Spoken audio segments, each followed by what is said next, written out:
માંડવીમાં વિનાશ નોતરનારી કંપનીનો વિરોધ યથાવત જોવા મળી રહ્યો છે। કંપની બીચના પર્યટકોએ જીએચસીએલ પ્લાન્ટનો વિરોધ કર્યો છે। પ્લાન્ટથી પર્યટન પર માઠી અસર પડશે। માંડવી બીચની દિશા બદલાઈ જવાનો લોકોને ભય છે। દરિયાનું પાણી પ્રદૂષિત થશે। તો કચ્છમાં જીએચસીએલ પ્લાન્ટનો વિરોધ યથાવત જોવા મળી રહ્યો છે।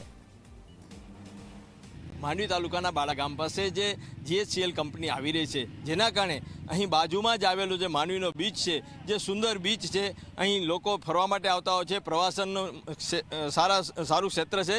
ત્યારે એક પરિવાર પણ અહીંયા આવ્યો છે। આપણે એમના સાથે વાત કરવાનો પ્રયત્ન કરશું। બેન, ખાસ કરીને વાત કરવામાં આવે તો આ દરિયા કિનારાની બાજુની અંદર જીએચસીએલ નામની કંપની આવી રહી છે। કંપની કેમિકલની કંપની આવી રહી છે, સોડા એશ બનાવતી।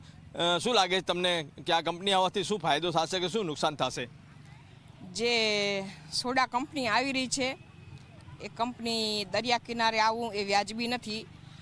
આ એક કચ્છનો બ્રિજ છે, આ કચ્છનું એક ફરવાલાયક સ્થળ છે અને અહીંયા જો દરિયાની અંદર પાણી ખેંચશે અને પાછું એ જે કેમિકલવાળું પાણી આવશે તો દરિયાના જીવજંતુનું મારણ થશે અને અહીંયાના બેઠેલા લોકો જે પ્રવાસીઓ આવતા હોય એ પણ ઘટી જશે અને અહીંયાના જે રોજીરોટી મેળવતા હોય એને પણ મોટું નુકસાન થશે।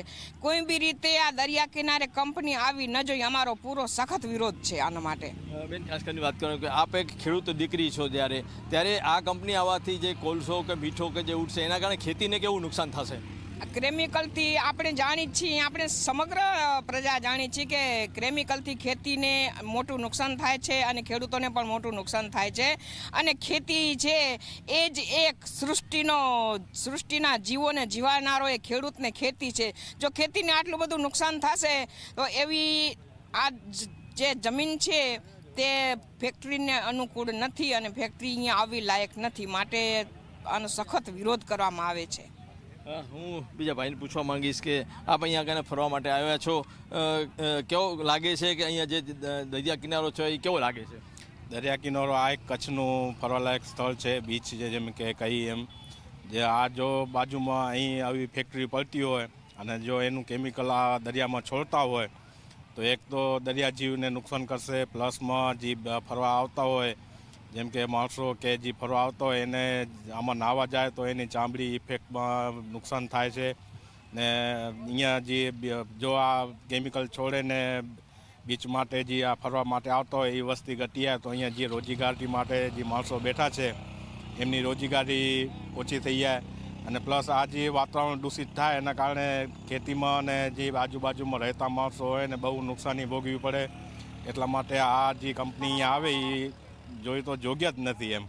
ખાસ કરીને વાત કરીએ તો અહીંયા જે ખેતી થાય છે એના સાથે લોકો પશુપાલન રીતે પણ મોટા પ્રમાણમાં દૂધ ઉત્પાદન કરે છે, તો એના કારણે પશુપાલન ઉપર પણ શું ઇફેક્ટ થાય? ઘાસચારા ઉપર શું ઇફેક્ટ થાય? જેમ કે આ જો એ કેમિકલની ફેક્ટરી અહીંયા પડે તો વાતાવરણ દૂષિત થાય। દૂષિત વાતાવરણના કારણે જે બાજુમાં પશુપાલકો હોય એ પશુપાલકોને બહુ મોટી નુકસાની થાય, કેમ કે એને જે શ્વાસ રૂપે અંદર જે આ દૂષિત વાતાવરણ જતું હોય એના માટે બહુ આ નુકસાનકારક વસ્તુ હોય એમ। તો આ રીતે આ પરિવાર છે એ પણ એ રીતે જ માને છે કે જો જીએચસીએલ જેવી કંપની જો અહીંયા આવે તો મોટા પ્રમાણમાં પ્રવાસનને પણ ફટકો લાગે, તેમજ ખેતી અને પર્યાવરણને પણ મોટું નુકસાન થાય। રાજેન્દ્ર ઠક્કર, જી મીડિયા, માંડવી, કચ્છ।